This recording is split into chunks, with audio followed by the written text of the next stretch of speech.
अगर मैं डर गया आज तो मैं हशर के मैदान में हसनैन करीमैन को क्या चेहरा दिखाऊंगा। अगर आज मैं डर गया तो बदर मुवत्ता और अहद के शोहदाओं को क्या चेहरा दिखाऊंगा। अगर आज मैं डर गया तो कमली वालों के सामने हम कैसे ठहरेंगे। अगर आज मैं डर गया तो मैं शौकत अली जो इस मुल्क की आजादी में मौलाना अबुल कलाम आजाद रहमतुल्लाह अलैह, अली बरादरान, नेताजी सुभाष चंद्र बोस, संविधान लिखने वाला अंबेडकर, इन सब ने हमको ये मुल्क दिया है कि हम इनको शर्मिंदा कर देंगे। नहीं करेंगे, नहीं करेंगे इंशाअल्लाह ताला। और मुझे तो यहां पर नेताजी सुभाष चंद्र बोस का वो उनकी फौज का तराना याद आता है। क्या तराना था नेताजी सुभाष चंद्र बोस की फौज का कि कदम कदम बढ़ाए जा, कदम कदम बढ़ाए जा, खुशी के गीत गाए जा, ये जिंदगी है कौम पे तू कौम पे लुटाए जा। क्या कहा था? कदम कदम बढ़ाए जा। तुम 7 कदम बढ़ाओगे मेरे, तुम 7 कदम बढ़ाओगे मेरे, तो लगाओ मेरे साथ के कदम कदम बढ़ाए जा, कदम कदम बढ़ाए जा। ये बात हुई है, ये बात हुई है। अब नेताजी सुभाष चंद्र बोस को हमने जिंदा कर दिया। अगर तुम कदम नहीं बढ़ाओगे, गोली के डर से डर जाओगे तो गोडसे की कामयाबी होगी। तो कदम कदम बढ़ाए जा, खुशी के गीत गाए जा, ये जिंदगी है कौम की तू कौम पे लुटाए जा। तू शेर हिंद है, तू शेर हिंद है, तू मौत से ना डर, तू शेर हिंद है, तू मौत से ना डर, कदम कदम बढ़ाए जा, खुशी के गीत गाए जा। तो मेरे अजीज दोस्तों और बुजुर्गों, इन बिचारों ने समझा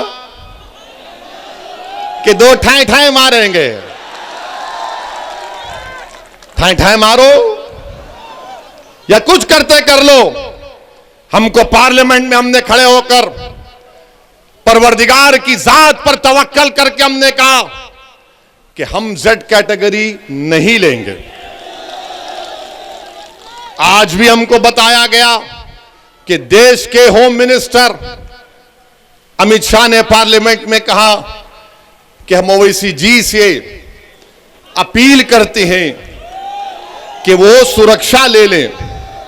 हम देश के होम मिनिस्टर से ये अपील करते हैं कि असदुद्दीन ओवैसी की जान की कीमत, वो जो उत्तर प्रदेश के CAA के प्रोटेस्ट में 22 लोग मारे गए, उनसे बढ़ के नहीं है। असदुद्दीन ओवैसी की जान की कीमत पीलू से बढ़कर नहीं है, रगबर से बढ़कर नहीं है, अखलाक से बढ़कर नहीं है, ना वो बदायूं का बच्चा जो अब तक अपनी मां जिसके लिए रो रही है उसकी जिंदगी से बढ़कर है। अगर आप सेफ रहेंगे, दलित, अति पिछड़ा, कमजोर सब लोग सुरक्षित रहेंगे तो ओवैसी सेफ रहेगा। आप मुझे सिक्योरिटी मत दो। सुनो, अरे तुम जिंदा रहोगे, तुम जिंदा ही रहोगे इंशाअल्लाह ताला। हमको सिक्योरिटी दे का फायदा नहीं है।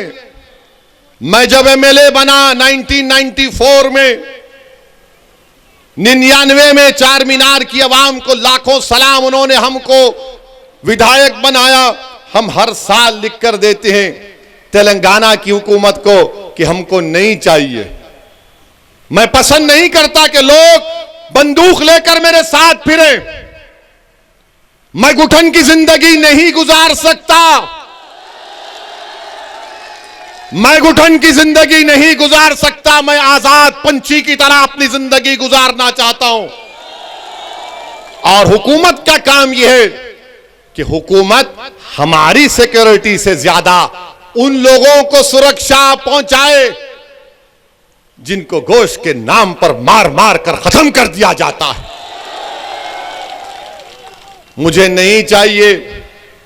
मैं अमित शाह को हमारे होम मिनिस्टर का, उनके इस अल्फाज का शुक्रिया अदा करता हूं, मगर मैं ये कहना चाह रहा हूं मोदी सरकार से कि आप मुझे जेड कैटेगरी नहीं, मुझे ए कैटेगरी का शहरी बनाइए, हम सब बराबर हो जाएं।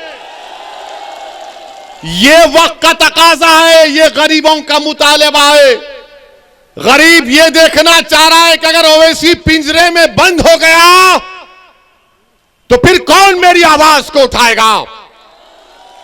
मजलूम ये देख रहा है कि ओवैसी किठौर और मीरठ के गली कूचों में गरीबों मजलूमों के दरमियान में चलकर उन नौजवानों से हाथ मिला रहा है, तो किठौर में किसी एक मां ने मुझे अपने करीब बुलाकर मेरे सर पर हाथ रखकर कहा कि बेटा तेरे अल्लाह तेरी हिफाजत करेगा। शायद उसी मां की दुआ मुझे इन गोलियों से बचा गई।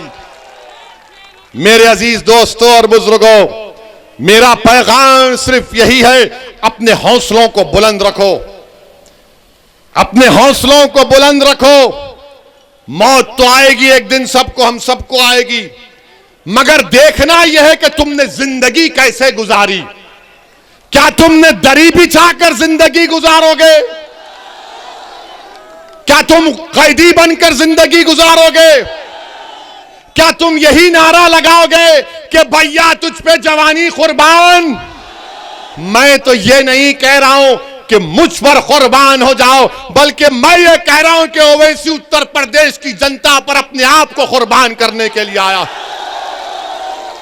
आप पर कुर्बान हो जाऊंगा, लड़ता रहूंगा, मगर इन गोलियों से हम नहीं डरेंगे। मौत तो आएगी। कौन सा भारत बना रहे हैं देख लो, वो भारत जिसको नेताजी सुभाष चंद्र बोस, वो भारत जिसको गांधी, नेहरू, मौलाना आजाद, जौहर बरदरान, वो भारत जिसको अल्लामा फजल खैराबादी ने बनाया, वो भारत जिसको रेशमी रुमाल की तहरीक ने उलमाओं ने बनाने का ख्वाब देखा, वो मोहब्बत का भारत है। अगर मोहब्बत को आम करना है तो नफरत को मिटाना पड़ेगा। मोहब्बत को कामयाब करना है तो डर को करीब आने नहीं देना पड़ेगा। अगर मोहब्बत को कामयाब करना है तो यकीन पैदा करो। मोहब्बत को कामयाब करना है तो अपने फैसलों में जुर्रत पैदा करो, तब जाकर हम इस भारत को बचा पाएंगे। वरना याद रखो, अगर आज मोहब्बत हार गई और नफरत जीत गई तो फिर हमारा मुस्तकबिल रोशन नहीं होगा, नहीं होगा। इसीलिए उत्तर प्रदेश की जनता से ओवैसी ये कहने आया है कि क्या तुम गोली का जवाब वोट से दोगे? क्या तुम गोली का जवाब पतंग पर बटन दबाकर दोगे? क्या तुम डराने वालों का जवाब बहादुरी से दोगे? क्या तुम कुचलने वालों का जवाब हिस्सेदारी से दोगे? तो फिर तैयार हो जाओ, कामयाबी तुम्हारे कदम को चूमने वाली है। कामयाबी इंशाअल्लाह ताला तुम्हारे कदम को चूमेगी। अगर तुम ये फैसला कर लिए तो कोई तुम्हारी कामयाबी की राह में रुकावटें नहीं पैदा कर सकेगा। मुझे माफ कर देना अगर मैं तल गुफ्तगू कर रहा हूं, ये आपकी तौहीन है सोनपुर की आवाम की, इसलिए कि अखिलेश ये समझता है कि मैं आरएसएस को भी खड़ा करूंगा तो हालत मजबूरी में उसको वोट देंगे, हालत मजबूरी में आप वोट देंगे। नहीं, अब मजबूरी नहीं, अब ओवैसी इनकी मजबूरी बनेगा इंशाअल्लाह ताला। मंजलिस अब विकल्प के तौर पर उभर रही है उत्तर प्रदेश की सियासत में। नौजवानों तुम्हारी जिम्मेदारी है, नौजवानों तुम्हारी जिम्मेदारी है कि तुम इस कारवां को लेकर आगे बढ़ो, भारत की जमहूरियत में अपना मुकाम पैदा करो, क्योंकि ये जानते हैं ये बेचारा हमारा कैदी है, ये दरी बिछाएगा। सपा के लोग बोलते हैं ए भैया तुझ पे हमारी जवानी कुर्बान। अरे कितनी जवानी कुर्बान करेगा? दादा ने कर दी, बाप ने कर दी, अब तू भी करेगा? मत कर कुर्बान, जिंदा रख अपने हौसलों को, अपने जज्बात को, हिस्सेदारी की लड़ाई लड़। अब मंजलिस ये पैगाम दे रही है कि रोटी नून नहीं खाएंगे, दरी नहीं बिछाएंगे और पतंग को जिताएंगे इंशाअल्लाह ताला। मेरे अजीज दोस्तों और बुजुर्गों, पुरुम्मीद और पूरे एतमाद के साथ आज इस मीटिंग से जाइए, मेरी बात को उत्तर प्रदेश के कोने कोने तक पहुंचाइए। और मैं अल्लाह से भी दुआ गहूं कि अल्लाह, दिलों में मोहब्बत तो अल्लाह पैदा करने वाला है, और अल्लाह ने अगर हमको जिंदा रखा तो एक ही मुझे नजर आता है कि हम आपके दरमियान में जाकर इन तमाम बात का जिक्र करें।